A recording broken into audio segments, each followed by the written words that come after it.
क्या आपने कभी ध्यान दिया है, जब कोई फिल्म सिर्फ देखी नहीं जाती बल्कि महसूस की जाती है तो लोग सिनेमा हॉल से निकलते वक्त चुप रहते हैं, बात नहीं करते, बस सोचते रहते हैं। और धुरंधर 2 के साथ भी यही हुआ। 19 मार्च को फिल्म रिलीज हुई और उसके बाद गूगल पर एक तूफान सा आ गया। लोग पूछने लगे, क्या जसकीरत सिंह रंगी असली था? क्या धुरंधर की कहानी सच पर आधारित है? पोस्ट क्रेडिट सीन में क्या था? क्या धुरंधर पार्ट 3 आएगा? दोस्तों, ये सवाल बहुत ज़्यादा सर्च किए जा रहे हैं और मैं इस वीडियो में इन सवालों का एक एक जवाब लेकर आया हूं। लेकिन ये सिर्फ जवाब नहीं बल्कि उन सवालों के पीछे की असली भावना भी मैं आपको बताऊंगा। चलिए शुरू करते हैं कि गूगल पर क्या क्या सर्च हो रहा है। पहले एक काम करते हैं, आपको बताते हैं कि इस वक्त गूगल ट्रेंड्स पर धुरंधर से जुड़े वो कौन कौन से सवाल हैं जो इस वक्त आम लोग सर्च कर रहे हैं। नंबर 1 पर है, is Dhurandhar a real story? Number 2 पर है, धुरंधर रियल स्टोरी? नंबर 3 पर है, Jaskirat Singh Rangi death date? Number 4 पर है, पोस्ट क्रेडिट सीन इन धुरंधर 2?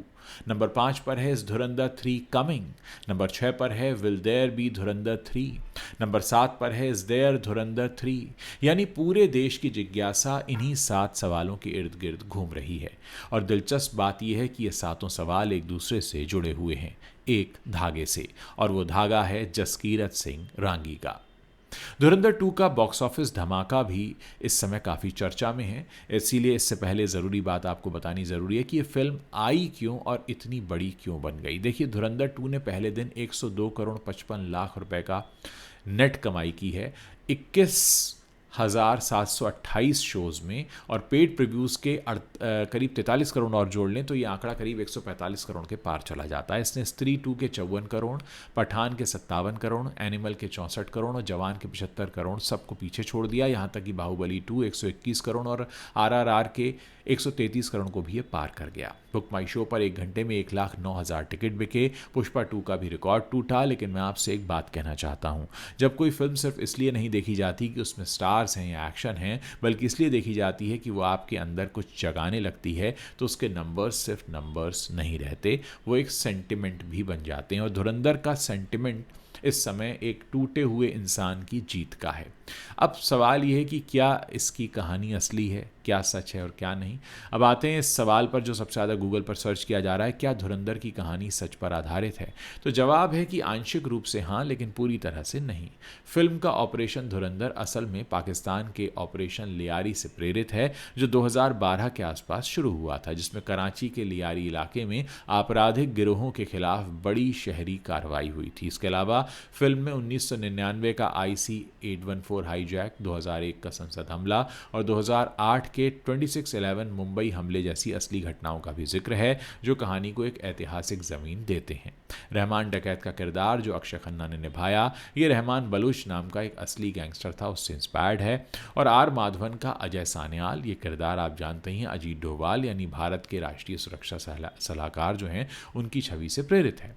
तो बैकग्राउंड तो असली है, इवेंट्स असली हैं, लेकिन जसकीरत सिंह रांगी, तमाम सैन्य अभिलेखों और आधिकारिक दस्तावेजों में कहीं भी इस नाम का कोई असली इंडियन आर्मी ऑफिसर नहीं मिलता। ये किरदार पूरी तरह से काल्पनिक है, लेकिन यहाँ रुकना ज़रूरी है क्योंकि यहाँ पर एक ट्विस्ट है।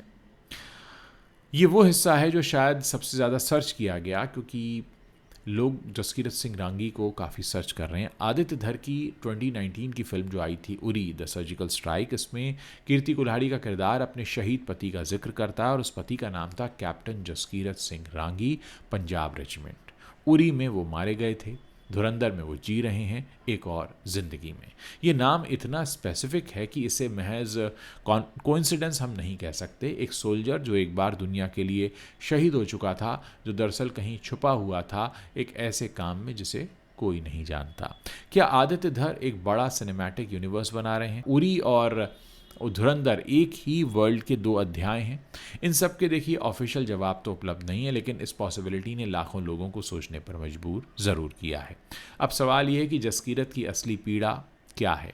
अब उस हिस्से पर बात करते हैं जो काफ़ी लोगों को छू कर गया है कि जसकीरत सिंह रांगी की जो बैक स्टोरी दिखाई है। जसकीरत पठानकोट का एक साधारण सा लड़का, एक फ़ौजी बाप का बेटा, जिसकी 2 बहनें हैं, एक सामान्य सा उसका जीवन है, फिर एक एमएलए उसका सब कुछ तबाह कर देता है, बहन का अपहरण करता है, उसके साथ गलत काम करता है, उसकी हत्या कर देता है, उसके पिता को मार डालता है। जसकीरत बदला लेता है, 12 लोगों को मार डालता है और फांसी की प्रतीक्षा करने लगता है। अब यहाँ एक सवाल पूछिए खुद से, इस इंसान की ज़िंदगी में क्या बचा था? नाम? शायद नहीं। परिवार? वो भी नहीं। भविष्य? बिल्कुल नहीं। और तभी आर माधवन का जो किरदार अजय सान्याल हैं, उससे जेल में मिलता है एक ऑफ़र लेकर कि देश के लिए सबसे खतरनाक काम करो और बदले में उन सब से बदला लो जिन्होंने तुम्हारा सब कुछ छीन लिया।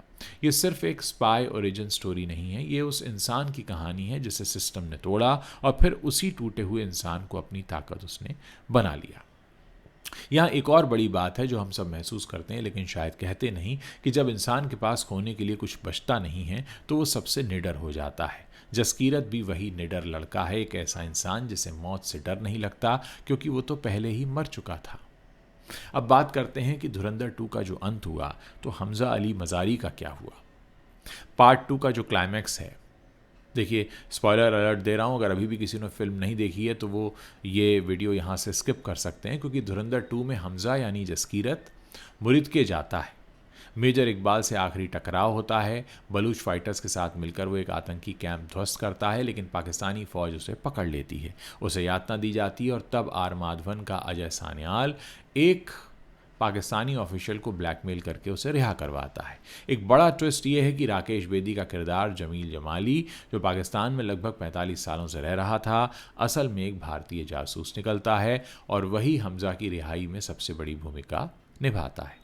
हमज़ा भारत लौटता है, दिल्ली से पठानकोट जाता है, अपने घर के बाहर खड़ा होता है और माँ और बहन को देखता है। उसकी आंखें भर आती हैं लेकिन वो अंदर जाने की हिम्मत नहीं कर पाता। उसे याद आता है बलिदान, परमो धर्मा और वो लौट जाता है। घर के दरवाजे के इतने पास था और फिर भी वो अजनबी बनकर वहाँ से लौट गया। ये सीन बिना किसी डायलॉग के देखने वालों के दिलों में उतर जाता है, क्योंकि यही सच्चा बलिदान है, जहाँ पैसा नहीं, जान नहीं, बल्कि अपनों को देखकर भी पराया बन जाना।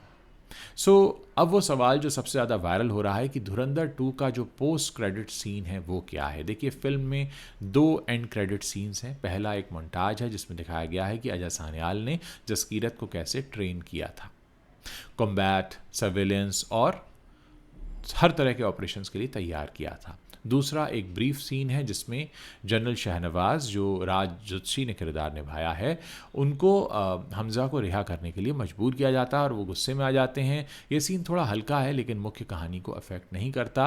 अब वो इम्पॉर्टेंट बात कि इन दोनों में से कोई भी सीन किसी तीसरे पार्ट का संकेत तो नहीं देता है। और सोशल मीडिया पर जो स्क्रीनशॉट्स वायरल हो रहे हैं जिनमें धुरंधर 3 द फाइनल चैप्टर का रिलीज़ डेट तक बताया जा रहा है, ये सब फेक लग रहा है। अलग अलग डेट्स वाली इमेजेस भी घूम रही हैं, कभी जून 4 तो कभी जून 14, जो ये साबित करती हैं कि एडिटेड कंटेंट है। इसीलिए इन स्क्रीनशॉट्स को शेयर मत करिए, ये मिस इन्फॉर्मेशन है। तो दोस्तों, धुरंधर 3 आएगा या नहीं, ये सबसे बड़ा सवाल जो पूछा जा रहा है, उसका जवाब ये है कि धुरंधर 3 के आने के कोई संकेत नहीं है। आदित्य धर ने ऐसा कोई संकेत नहीं दिया है और तीसरे पार्ट की फ़िलहाल कोई ऑफिशियल प्लानिंग भी नहीं है। लेकिन अब फिल्म का जो एंडिंग ओपन एंडेड रखा गया है, जसकीरत का इमोशनल क्लोजर अधूरा है और दर्शक महसूस करते हैं कि कहानी में अभी और भी लेयर्स बाकी हैं, तो एक पॉसिबल टाइटल भी ऑनलाइन सर्कुलेट हो रहा है, जो कि ऐसा कहा जा रहा है कि ये हो सकता है इस नाम से कोई फिल्म बनाएं धुरंधर के मेकर्स, लेकिन धुरंधर द रिवेंज और फिर मैयम के नाम से ये टाइटल है। पहले धुरंधर के पोस्ट क्रेडिट सीन में पार्ट 2 का अनाउंसमेंट हो गया था, तो इस बार पार्ट 2 के सीन्स में ऐसा कोई अनाउंसमेंट नहीं हुआ है, जो ये सजेस्ट करे कि मेकर्स अभी डिसाइड नहीं कर पाए हैं। संभव है कि पहले पार्ट 2 का बॉक्स ऑफिस रिजल्ट देखा जाए और फिर उसकी परफॉर्मेंस के आधार पर आगे का फैसला हो। और अगर पार्ट 2 के पहले दिन के 145 करोड़ को हम देखें तो हम सब जानते हैं कि वो फैसला क्या होगा। देखते हैं कि आगे किस तरीके से फिल्म बढ़ती है। बहुत सारे लोगों का ये मानना है कि ओपनिंग तो अच्छी मिली है, लेकिन हो सकता है कि ये फिल्म बहुत जल्दी उस आंकड़े को ना छू पाए जिसके साथ इसे रिलीज़ किया गया था। और एक बात जो ज़्यादातर लोगों को इस पूरे मामले में छू रही है कि जसकीरत सिंह रांगी रियल है या नहीं, ये असल में दोस्तों इतना ज़रूरी सवाल नहीं है। ज़रूरी ये है कि उस जैसे लोग बहुत हैं, वो लोग जिनका नाम इतिहास में कहीं लिखा नहीं जाता, जिनकी माएँ घर में बाढ़ जो होती रहती हैं, जो ज़िंदा होते हुए भी मृत घोषित हो जाते हैं, वो लोग जो घर के दरवाजे के सामने खड़े होकर भी अंदर नहीं जा पाते क्योंकि उन्होंने एक वादा किया था, बलिदान परमो धर्मा का। आदित्य धर ने काल्पनिक किरदार के ज़रिए उन असली और अनाम चेहरों को एक आवाज़ दी है, और यही किसी भी फिल्म की सबसे बड़ी ताकत होती है, जब वो स्क्रीन पर नहीं बल्कि आपके अंदर जलती रहे। तो दोस्तों, इस फिल्म को फिल्म की तरह देखिए। फिल्म में कई सारी पॉलिटिकल घटनाओं का भी जिक्र है, कई सारे पॉलिटिकल बायस भी इसमें दिखाए गए हैं। उनकी तरफ ना जाकर आप उन हीरोज़ को सलाम कीजिए जो वाकई हमारे देश के लिए अपना सब कुछ न्यौछावर कर देते हैं, फिर भी उन्हें कोई नाम नहीं मिलता, कोई पहचान नहीं मिलती, उनको जानने वाला तक कोई होता नहीं है। तो दोस्तों, उम्मीद करते हैं कि आप उन सारे सवालों के जवाब जान गए होंगे जो इस वक्त गूगल पर सर्च किए जा रहे हैं धुरंधर को लेकर। क्या आप ये फिल्म देख चुके हैं? आपका अपना क्या रिव्यू है, मेरे साथ साझा कर सकते हैं। मुझे इंतज़ार रहेगा आप लोगों के रिव्यूज़ पढ़ने का।